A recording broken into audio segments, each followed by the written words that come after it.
एक दिन एक शेर पूरी ताकत के साथ एक हिरनी का पीछा कर रहा था। हिरनी अपनी जान बचाने के लिए इधर-उधर भाग रही थी।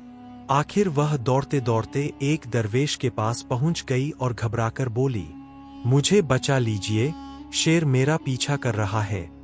दरवेश ने पास लगी अंगूर की बेलों की तरफ इशारा करते हुए कहा, उन बेलों के अंदर जाकर छिप जाओ। हिरनी तुरंत बेलों के अंदर जाकर छिप गई। थोड़ी ही देर बाद शेर वहां पहुंच गया। उसने इधर-उधर देखा, लेकिन उसे हिरनी दिखाई नहीं दी। फिर उसने दरवेश से पूछा, क्या आपने यहाँ से कोई हिरनी जाते हुए देखी है?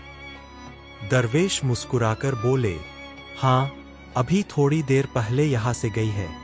यह सुनकर शेर उसे ढूंढने के लिए आगे बढ़ गया।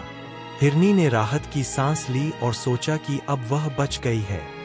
लेकिन थोड़ी देर बाद उसने उन्हीं अंगूर की बेलों के पत्ते खाना शुरू कर दिए, जिनमें छिपकर उसने अपनी जान बचाई थी। धीरे धीरे बेल के ज्यादातर पत्ते खत्म हो गए और उसका छिपना खत्म हो गया। अब हिरनी साफ दिखाई देने लगी। इतने में शेर वापस आ गया और दूर से ही उसकी नजर हिरनी पर पड़ गई। वह तुरंत झपटा और हिरनी को पकड़ लिया। हिरनी ने उदास नजरों से दरवेश की तरफ देखा। दरवेश ने कहा, जिसने तुम्हें पनाह दी, तुमने उसी को नुकसान पहुंचा दिया।